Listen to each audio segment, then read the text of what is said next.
মই দীপশিখা আৰু মোৰ চেনেললৈ সকলোকে স্বাগতম জনালোঁ। আজি মই আপোনালোকক দেখুৱাবলৈ গৈ আছোঁ প্ৰজেক্ট আৰু হোম এছাইনমেণ্ট কেনেদৰে তৈয়াৰ কৰিব পাৰি আৰু সকলোবোৰ আপোনালোকক মই দেখুৱাবলৈ গৈ আছোঁ মোৰ চেনেলৰ জৰিয়তে।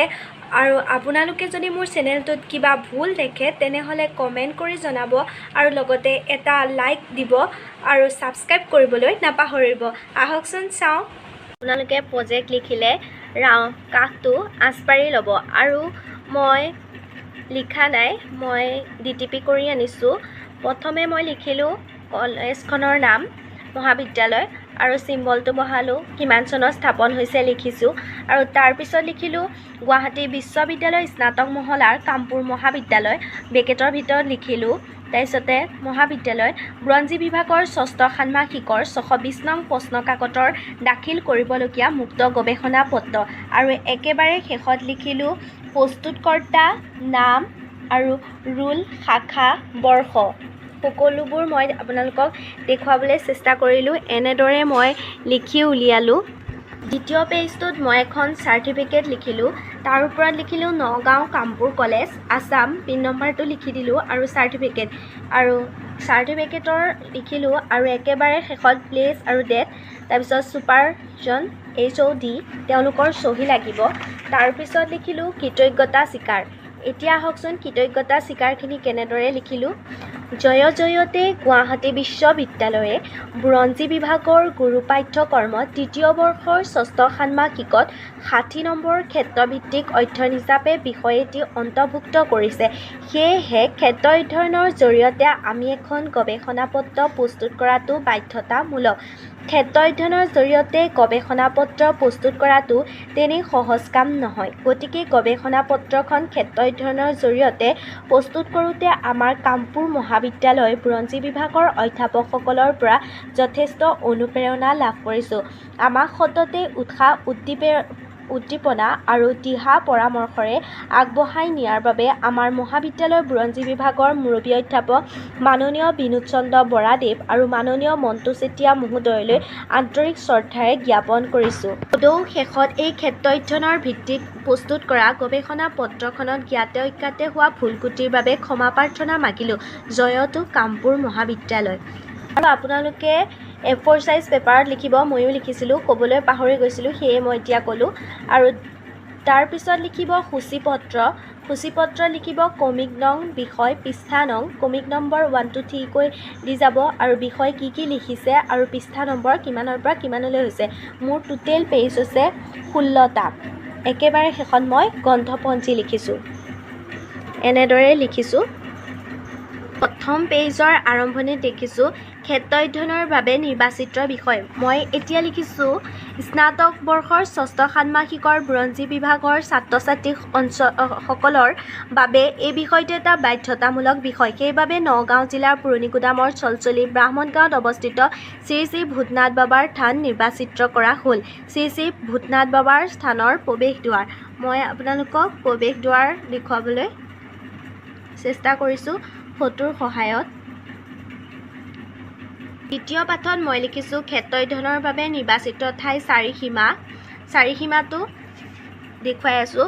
অতি মনোৰম প্ৰাকৃতিক সৌন্দৰ্যৰে ভৰা চলচলি ব্ৰাহ্মণগাঁৱত অৱস্থিত ভূতনাথ বাবাৰ থানৰ চাৰিসীমা হ'ল পূবে চাপানলা জলপ্ৰপাত, পশ্চিমে নামঘৰ, উত্তৰে সেউজীয়া শুৱনি পথাৰ আৰু দক্ষিণে 440 ইলেক্ট্ৰনিক বৈদ্যুতিক খুঁটা অৱস্থিত।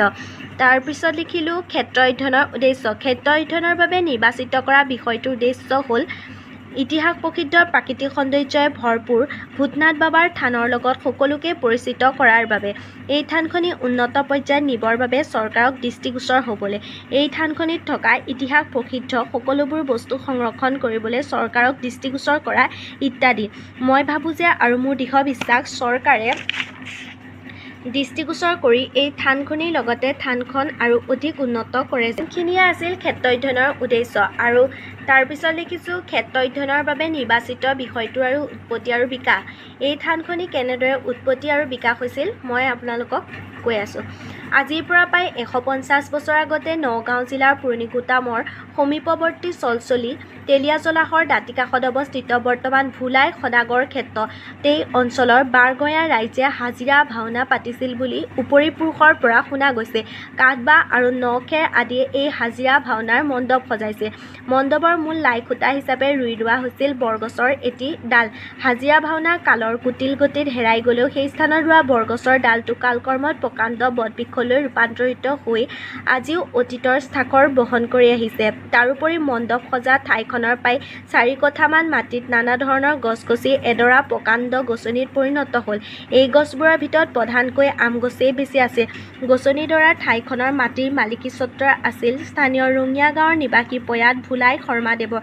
তেতিয়াৰ লোকে তেখেতক সদাগৰ উপাধি দি মাতিছিল বাবে আজিও তেখেতক ভোলাই সদাগৰ নামে খ্যাত। বহুতে তেখেতক বাপু বুলিও মাতিছিল, সেয়ে গছনিডৰাক বাপু গছনি বুলিও কোৱা হয়। এই হাজিৰা ভাওনাৰ মণ্ডপস্থলী বাপু গছনিলৈ ৰূপান্তৰিত হোৱাৰ পাছত ইয়াত মুকলি বিহু পাতিবলৈ আৰম্ভ কৰা হ'ল। গছনিত বিহু পতাৰ এটাই লোকপ্ৰবাদ আছে যে তালৈ 14-15 বছৰ বয়সৰ ল'ৰা-ছোৱালী বিহু চাবলৈ যোৱাটো বাধা আছিল আৰু কোনোবাই লুকাই চুৰকৈ গছৰ আঁৰ লৈ চালেও ধৰা পৰিলে শাস্তি বিহিছিল। ইয়াতে ঢুলীয়া আৰু নাচনীৰ মাজত প্ৰতিযোগিতা চলিছিল। সেই বিহুতলীতেই চলচলি বেঙেনাআটীৰ নিবাসী প্ৰয়াত পিতৌ দাস প্ৰমুখ্যে কেইবাজনো ঢোলবাদক তেতিয়া ৰাইজে ঢুলীয়া খিতাপ প্ৰদান কৰিছিল। কালৰ গতিত বাপু গছনিৰ বিহু হেৰাই গ'ল। আধুনিক সভ্যতাৰ যুগত অঞ্চলৰ উপৰি পুৰুষৰ এই কৃষ্টি প্ৰায় বিলুপ্তি ঘটিল। গছনিৰ বিহুতলী শ্মশানত পৰিণত হ'ল। তথাপিও বাপু গছনি এই প্ৰকাণ্ড বৰগছজোপাই অতীতৰ স্বাক্ষৰ বহন কৰি আজিও নিশ্চল হৈ থিয় দি থাকিল। তাৰ পিছৰ পেজত মানচিত্ৰখন দেখুৱালোঁ। ভূতনাথ বাবাৰ থান ক'ত অৱস্থিত। ভূতনাথ বাবাৰ আলোকচিত্ৰ দেখুৱাম।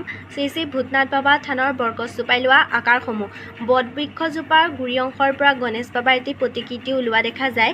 এই গছজোপাৰ পৰা আপোনালোকে মন কৰিলে দেখা পাব যে এই গছজোপাই গণেশ বাবাৰ আকাৰ লৈছে। ইয়াত মানুহে চাকি বন্তি জ্বলাই নেদেখাজনৰ ওচৰত প্ৰাৰ্থনা কৰে আৰু সৰ্প আকৃতিৰ ৰূপো লৈছে। আপোনালোকে নাপাহৰিব পেজ নম্বৰ আৰু PTO ফুল মিনিং হৈছে পেজ টাৰ্ণ অভাৰ। আৰু আমি থানখন দৰ্শন কৰাৰ ফটো আৰু থানখনৰ মুখ্য প্ৰৱেশ দুৱাৰ, থানখনৰ ভিতৰ ভাগ, থানখনৰ ভিতৰত আমি উঠা সকলো বস্তুৱে সমস্যা আৰু সমাধান থাকে। ঠিক তেনেদৰে এই থানখনিও সমস্যা আছে আৰু সমাধানো আছে। এই থানখনিৰ সমস্যাখিনি লিখিলোঁ আৰু সমাধানো লিখিলোঁ। তাৰ পিছৰ পেজত লিখিলোঁ এই থানখনি বাছনি কৰাৰ কাৰণসমূহ। তাৰ পিছৰ পেজত লিখিলোঁ সাক্ষাৎ গ্ৰহণ কৰা ব্যক্তিসকলৰ তালিকা। ক্ৰমিক নম্বৰ লিখিলোঁ, নাম লিখিলোঁ, গাঁও লিখিলোঁ আৰু তেওঁলোকৰ জীৱিকা লিখিলোঁ, বয়স লিখিলোঁ আৰু তাৰোপৰিও তেওঁলোকক কিমান সময়ত সাক্ষাৎ গ্ৰহণ কৰিছিলোঁ আৰু কিমান তাৰিখে এই সকলোবোৰ লিখিলোঁ। তাৰপিছত সামৰণি লিখিলোঁ। একেবাৰে শেষত এই থানখনিৰ বিষয়ে ক'ৰ পৰা লিখিছোঁ সকলোবোৰ লিখিলোঁ। গ্ৰন্থপঞ্জী বুলি কয়। প্ৰথমে লিখিছোঁ শ্ৰী শ্ৰী ভূতনাথ বাবাৰ থান স্মৰণিকা, হাজাৰীয়া ভাওনা, বৰগছজোপা ইতিবৃত্ত, বিভিন্ন লোকৰ সাক্ষাৎ, ইণ্টাৰনেট, মন্দিৰৰ কৰ্মকৰ্তাসকলৰ পৰা পোৱা তথ্যৰ মতে ইত্যাদি। প্ৰজেক্টটো লিখি আমাৰ কমপ্লিট হ'ল। যদি আপোনালোকে কিবা ভুল দেখে তেনেহ'লে কমেণ্ট কৰি জনাবলৈ নাপাহৰিব। যদি ভিডিঅ'টো চাই ভাল পায় তেনেহ'লে ছাবস্ক্ৰাইব আৰু লাইক এটা কৰিবলৈ নাপাহৰিব। যদি কিবা ভুল দেখে আৰু যদি ভাল পায় তেনেহ'লে কমেণ্ট কৰি জনাবলৈও নাপাহৰিব। এতিয়া আমি দেখুৱাবলৈ গৈ আছোঁ এছাইনমেণ্ট। আহকচোন চাওঁ হোম এছাইনমেণ্ট কেনেদৰে প্ৰস্তুত কৰে। প্ৰথমে সমূহ কি লিখিলোঁ আপোনালোকক মই সেই সকলোবোৰ নকওঁ, মই আৰ্হিটোহে ক'ম। কিতাপখনৰ নাম প্ৰথমে লিখিব আৰু কোন পেপাৰ নম্বৰ লিখিব। ছাবজেক্টটো হ'ব প্ৰশ্নটো কি দিছিলে সেইটো লিখি দিব আৰু এছাইনমেণ্ট হ'লে ছাবমিটেড বাই হ'ব আৰু আপোনাৰ নেম, ক্লাছ ৰোল নম্বৰ, জিঅ' ৰোল নম্বৰ আৰু কোন কলেজৰ হয় সেই সকলোবোৰ লিখি দিব। ছেকেণ্ড পেজত লিখিব আপোনালোকে সূচীপত্ৰ, ক্ৰমিক নম্বৰ, বিষয় আৰু পৃষ্ঠা নং দিব।